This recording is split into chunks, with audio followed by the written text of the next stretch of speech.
कैलाश विजयवर्गीय, नरेंद्र सिंह तोमर, प्रहलाद पटेल, फग्गन सिंह कुलस्ते, गणेश सिंह, रीति पाठक, उदय प्रताप सिंह, राकेश सिंह। मध्य प्रदेश विधानसभा चुनाव के लिए बीजेपी की दूसरी लिस्ट में नाम तो 39 उम्मीदवारों के हैं, लेकिन सबकी नजर लिस्ट के इन 8 बड़े नामों पर टिक गई। 39 उम्मीदवारों की दूसरी लिस्ट में 3 केंद्रीय मंत्री, 4 मौजूदा सांसद और 1 राष्ट्रीय महासचिव हैं, यानी 7 तो मौजूदा सांसद ही हैं। कुल मिलाकर 8 हेवीवेट उम्मीदवारों के नाम सामने आए और ये सवाल भी घूमने लगा कि आखिर मध्य प्रदेश में बीजेपी केंद्रीय मंत्रियों को विधानसभा चुनाव क्यों लड़वा रही है? क्या मध्य प्रदेश में बीजेपी किसी खास फ्यूचर प्लान पर काम कर रही है, या एंटी इनकम्बेंसी का तोड़ तलाशने के लिए बीजेपी ने दिग्गजों को मैदान में उतार दिया है? इन तमाम चर्चाओं को समझने के लिए सबसे पहले उन चेहरों को समझना होगा जिन्हें बीजेपी ने मध्य प्रदेश का रण जीतने के लिए मैदान में उतार दिया है। इन चेहरों में सबसे पहला नाम है नरेंद्र सिंह तोमर का। नरेंद्र सिंह तोमर को मुरैना के दिमनी सीट से मैदान में उतारा गया है। 2013 और 2018 विधानसभा चुनाव में दिमनी सीट पर बीजेपी हार चुकी है, यानी दिमनी की मुश्किल सीट पार्टी के लिए जीतने की जिम्मेदारी तोमर पर होगी।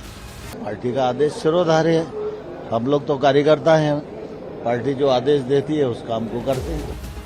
2008 और 2013 विधानसभा चुनाव के वक्त नरेंद्र सिंह तोमर प्रदेश बीजेपी के अध्यक्ष थे। ग्वालियर मुरैना बेल्ट में तोमर की मजबूत पकड़ है, लेकिन क्या तोमर को सिर्फ एक सीट के लिए मैदान में उतारा गया है? इस सवाल को लेकर मध्य प्रदेश के सियासी गलियारों में चर्चा है। लेकिन 2023 में बीजेपी ने अपने हाई प्रोफाइल चेहरे को इंदौर 1 सीट से उतारा है। इंदौर 1 सीट से 2018 में कांग्रेस के संजय शुक्ला को जीत मिली थी। यहां से उतारे गए कैलाश विजयवर्गीय पहले पश्चिम बंगाल बीजेपी के प्रभारी थे। इंदौर कैलाश विजयवर्गीय का गढ़ माना जाता है। यहां विजयवर्गीय के सामने कांग्रेस की सीट जीतने की चुनौती होगी। लेकिन 10 साल बाद सूबे की सियासत में वापसी कर रहे कैलाश विजयवर्गीय क्या सिर्फ एक सीट तक सीमित रहेंगे? सिर्फ कैलाश विजयवर्गीय ही नहीं, प्रहलाद पटेल को नरसिंहपुर से विधानसभा टिकट मिलना भी सबको चौंका रहा है। प्रहलाद पटेल पहली बार विधानसभा चुनाव में उतरेंगे। प्रहलाद पटेल ओबीसी वर्ग से ताल्लुक रखते हैं। पटेल ने शिवराज सिंह चौहान के खिलाफ बगावत की थी और 2005 में बीजेपी छोड़ दी थी। 2009 में प्रहलाद पटेल बीजेपी में वापस लौट आए थे। प्रहलाद पटेल जिस नरसिंहपुर सीट से चुनाव लड़ेंगे वो सीट बीजेपी लगातार जीतती रही है। फिर बीजेपी ने प्रहलाद पटेल को मैदान में क्यों उतारा है? क्या चुनाव बाद बीजेपी प्रहलाद पटेल को मध्य प्रदेश के नए चेहरे के तौर पर देख रही है? इन सवालों पर बीजेपी नेता अभी भी कुछ भी कहने से बच रहे हैं। चुनाव जीतने के लिए रणनीतिक तैयारी जो चाहिए उसके अनुसार हमारा नेतृत्व मंथन करने के बाद उस पर निर्णय कर रहा है। तो भी नाराजगी, और सभी कार्यकर्ता होने के नाते से किसी को कुछ भी आदेश नेतृत्व कर सकता है। भारतीय जनता पार्टी की महाविजय को सुनिश्चित कर दिया है। हमारे सारे दिग्गज चुनाव लड़ेंगे।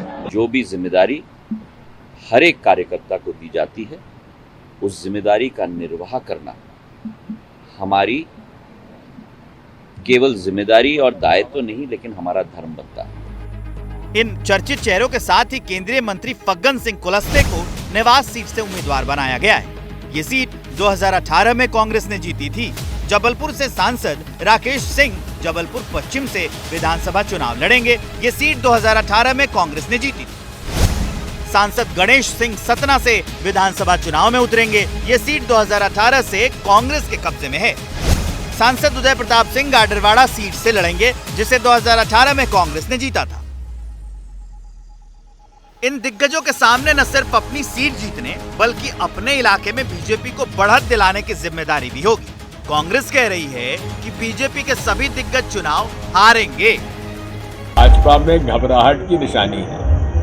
अब देखते हैं कौन किसको निपटाता है। दीवार पर लिखी हुई इबारत 3 बार अमित शाह जी गए, पढ़ ली उन्होंने, पढ़ लिया मोदी जी ने, तो इसीलिए एक शर्मनाक हार को बचाने के लिए नहीं, हार शर्मनाक न रह जाए इसलिए ये सब उतारे जाए। दिग्गजों को चुनाव में उतारने की बीजेपी की रणनीति नई नहीं है। इससे पहले त्रिपुरा में केंद्रीय मंत्री प्रतिमा भौमिक ने भी विधानसभा चुनाव लड़ा था। उत्तर प्रदेश में बीजेपी ने केंद्रीय मंत्री एसपी सिंह बघेल को अखिलेश यादव के खिलाफ मैदान में उतारा था। पश्चिम बंगाल में बीजेपी ने केंद्रीय मंत्री बाबुल सुप्रियो समेत 5 सांसदों को विधानसभा चुनाव में उतारा था। मध्य प्रदेश में बीजेपी इसी रणनीति पर आगे बढ़ रही है, लेकिन इस रणनीति का फ्यूचर कनेक्शन भी है। जिन 7 लोकसभा सांसदों को बीजेपी ने टिकट दिया है, उन सीटों पर अगले चुनाव में बीजेपी नए चेहरों को टिकट दे सकती है। इससे पार्टी को सांसदों के खिलाफ नाराजगी का सामना नहीं करना पड़ेगा। यानी विधानसभा टिकट बंटवारे के जरिए लोकसभा चुनाव की रणनीति बन रही है।